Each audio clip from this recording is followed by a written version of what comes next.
Jesus. I'm freaking huge. Freaking huge. No.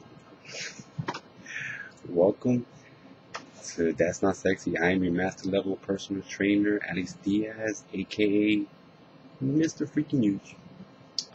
And I have tons of questions. I have tons. And most of the questions are relating to each other, so I'm gonna make a specific video for overtraining, which I'm gonna have maybe on the next video or my video after the one that's gonna be next, and I'm gonna have a video on intermittent fasting because I'm getting tons of questions on overtraining and tons of questions on intermittent fasting. And rather than me making an Ask a Trainer video and, do that, I'm just going to make a specific video just for that one subject. But today, there's going to be a question from someone on YouTube, which is involving an injury. So I'm just making this one video to help people with this problem and to help this person who messaged me. So let me just read it. This is from Hassan Shaykhi. I hope I said it right. KH. I don't know how you say it, but anyway. Hey, That's Not Sexy. Just subscribe to your channel. Extremely helpful. I'm going to make sure I do this. I'm not sure which video this is about. But anyway, I've got a strained chest, left pectoral, and I rested it for a month before I got into the gym.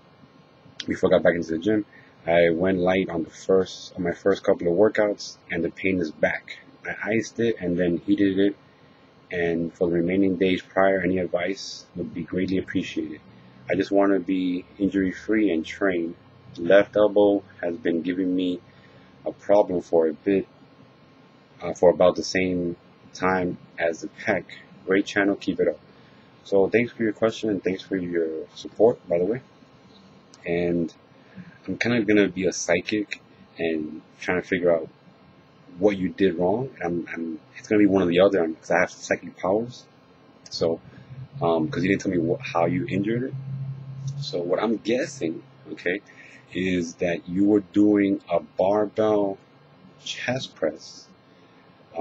It's one or the other. So either you did a barbell chest press and your left arm is more dominant than your right arm, which would mean that for every workout you're doing, you're focusing more on your left chest and your left chest and your left arm, because you said that your left arm also has, you have a problem with your elbow, was it?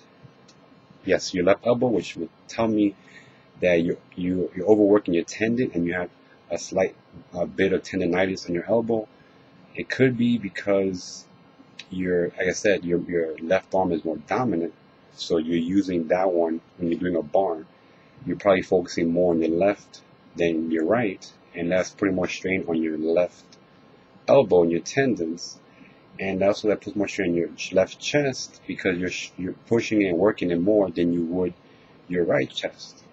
I hope that makes sense. Now, if you didn't do a bar and that's not how you injured it, the second way that you would have injured it is if you were doing a dumbbell and on your left side, when you went down, you went too far down on your left side, which would strain your pectoral minor and probably pulled it and you probably tore some fibers.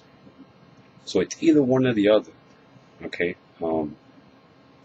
So you said you let it heal for a month, and that means, and if it came back, that means that it didn't fully heal.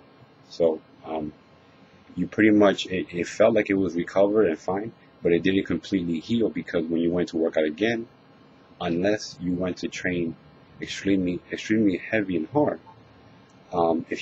if you started off, if it did heal and you started off light, okay, you shouldn't have any problems. But if it healed, if it recovered and everything is fine, and you went to lifting extremely heavy, then it will cause a re-injury again to your chest.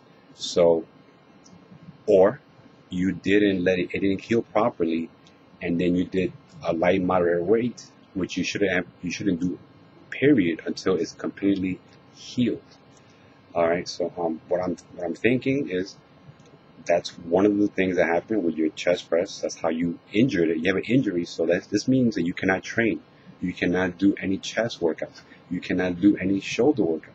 You cannot do any pushing whatsoever. Okay. So what you should be doing is icing it every 15 to 20 minutes for at least a couple of days.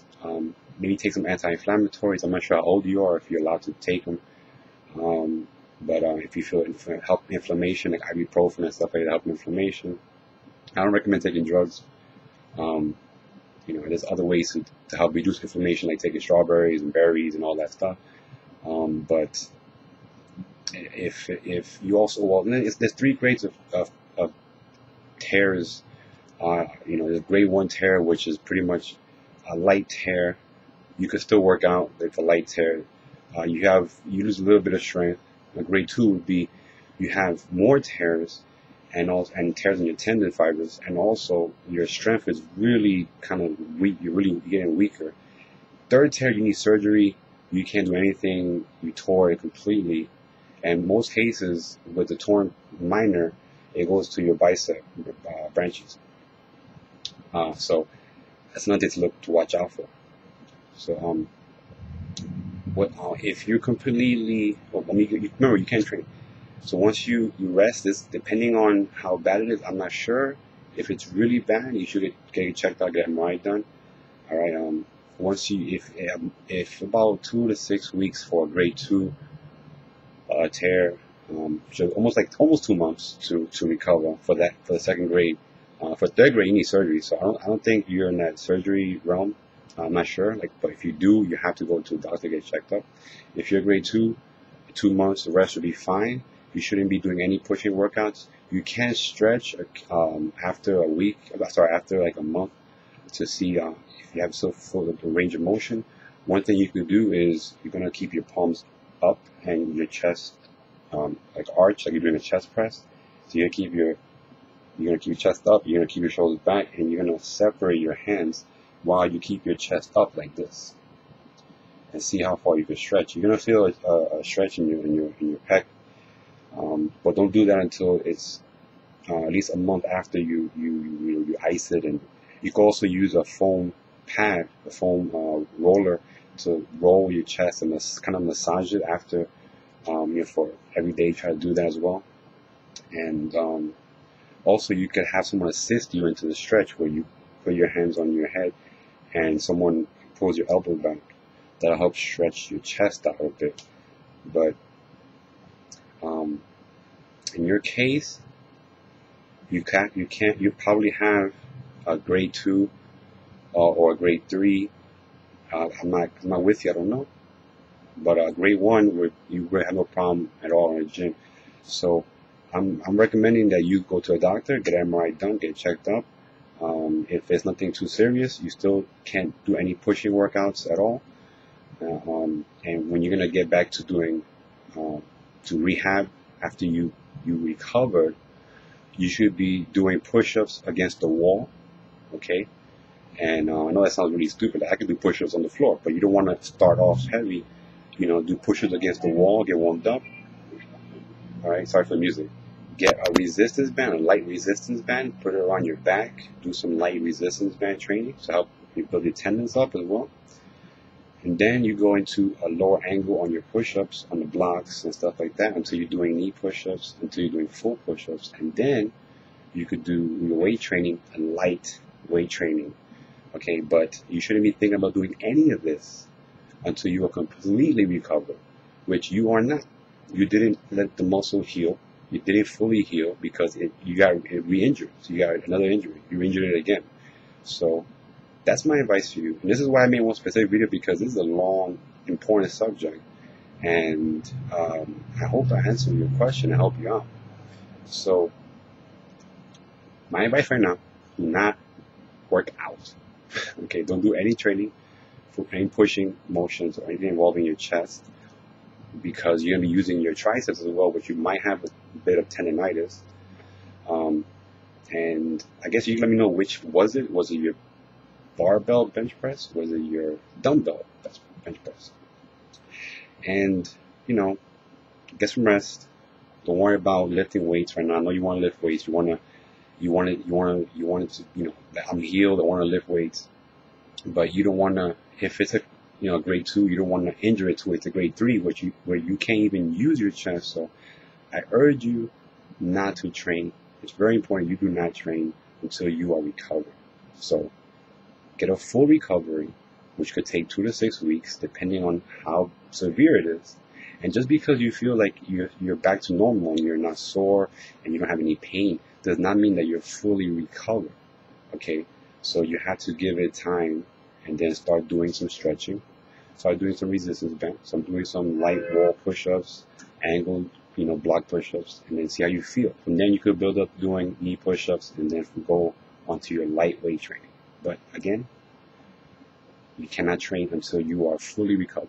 Right? So sorry to make you feel bad and burst your bubble, but you cannot train. And if I had a torn anything, I never had any injury at all. And if I did, I wouldn't want to be training in a gym ever, because what kind of trainer gets injured?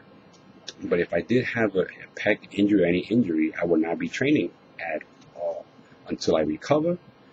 I don't even care if I lost my strength and some muscle. That's fine. I'd rather lose some strength now and some muscle than train it and get even worse, where I can't even use my muscles anymore, period, or lose my mobility completely. And that's pretty much my take on this. So I hope I answered your question. Everything else, hope everything's fine. I hope you recover. I hope you're back in the gym in no time, and I hope you heal up and everything's great, man. So good luck to you, and that's it for this video. Stay tuned to my next video, or I don't know which video is going to be up, whether it's going to be intermittent fasting, whether it's going to be overtraining, or it's going to be another video about gyno. Who knows what's going on? I have so many things to do, but that is it for this one. So make sure you like, comment, and subscribe, not only to my That's Not Sexy channel right here, but my Mr. Freaking Huge channel as well, to get but quick facts to help impress your friends, and you could tell me you learned something really cool. So if you want to impress your friends, subscribe to both my channels. Go to my fan page at facebook.com/That's Not Sexy. Buy my shirts at that'snotsexy.com. And if you're not subscribed, that's not sexy at all. So that's it. Freaking huge. No. The other one's jealous. Okay, I'm not. Take care, everybody.